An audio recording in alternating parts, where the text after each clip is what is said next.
So last video we talked about the absorbed state. So the basic question is, how do we get into it? The short answer is, it does not require anything. It is your natural state. You'll notice in this scenery in front of you, the valley, the mountains, you come across something as spectacular as this, you suddenly find that it does not require any effort to be in this absorbed state, to be thoughtless, to be in the zone, because nature has its own way of getting you into this absorbed state. By default, you are in this absorbed state, but it's just that all the years of conditioning and thinking has made it so difficult to get into this absorbed state. But for people who are unable to get into this absorbed state through nature, some active training is required, and whose mind is quite active as well.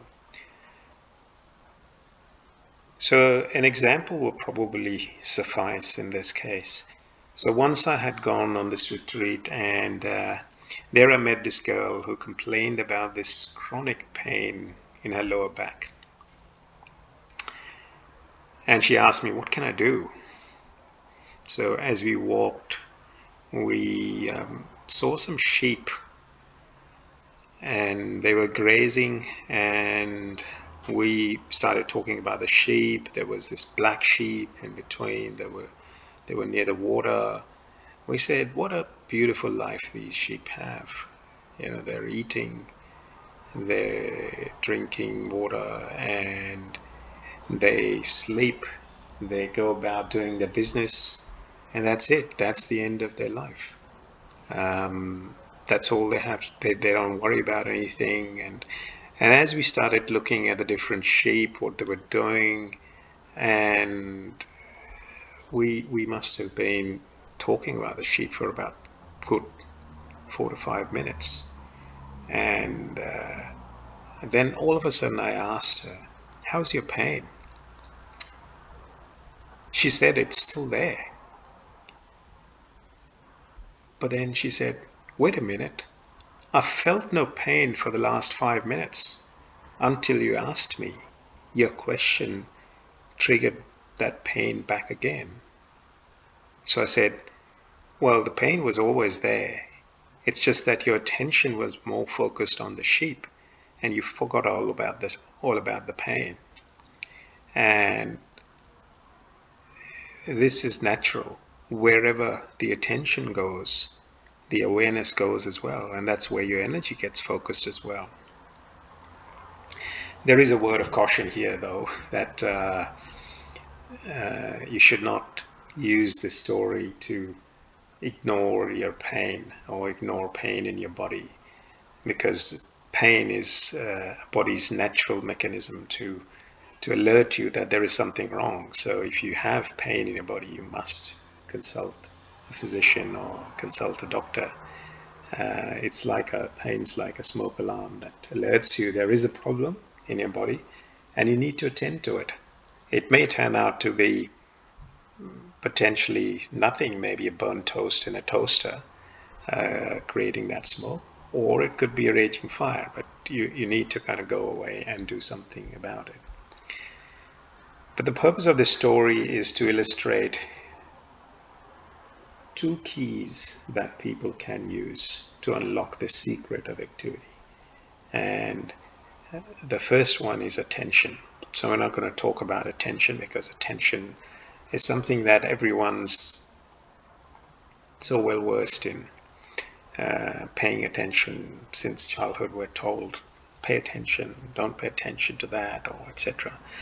But the second key is one of the most important keys, which is awareness.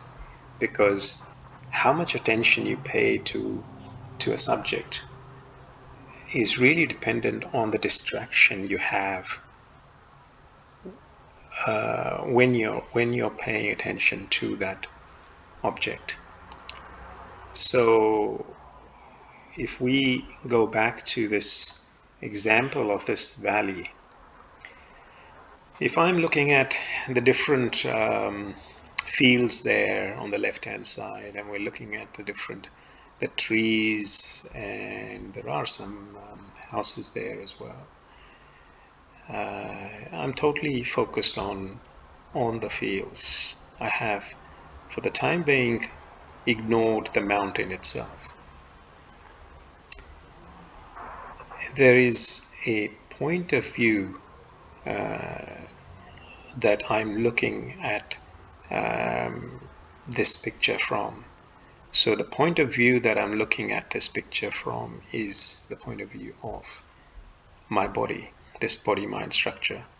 So when I look at things from this body-mind structure, everything that is in front of me, including this picture, including the desk I'm sitting at, everything in front of me is in the field of awareness. But if I went a little bit deeper and went into the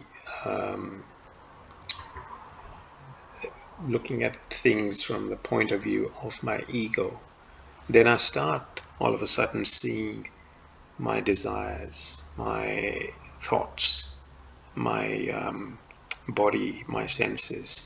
So the awareness then starts observing everything that comes in its field of view from the point of view of the ego. So suddenly I have a more expanded field of awareness. But similarly, if I went a bit deeper and started bringing everything that is changing in this field of view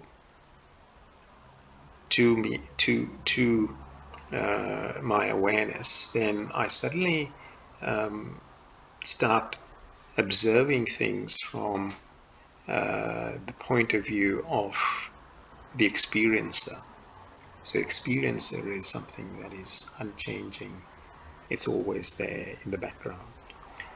So every experience that I can now see is being observed from that point of view. And my awareness then becomes even more heightened, and the field of awareness becomes very broad, almost 360 degree. So in that field of awareness, I can now watch every thought that is coming in. And all I have to do is just watch those thoughts coming in. And as I watch those thoughts, I don't get distracted with those thoughts because they are now in my field of awareness. And so this is quite interesting, that as my awareness grows, my ability to watch my thoughts grows as well. And hence my ability to be not distracted grows as well. The more this happens, the more stronger my attention, the more aware I am. So these two keys help you enter the absorbed state. So being totally aware of your thoughts, being non-distracted from the object that you're looking at, ensures that you're ready to enter the absorbed state. It doesn't actually mean you have entered the absorbed state. So just to repeat, to enter the absorbed state, you need to let go of your awareness, all mental activity. It's only when that mental activity drops completely, you are then in that absorbed state. But these two keys are absolutely essential, attention and awareness, for you to become totally absorbed in whatever you're looking at. And these are stepping stones to get you to this absorbed state. So hopefully that is helpful. Let me know if you have any thoughts or experiments around being in absorbed state, and I'd love to hear from you. Thank you.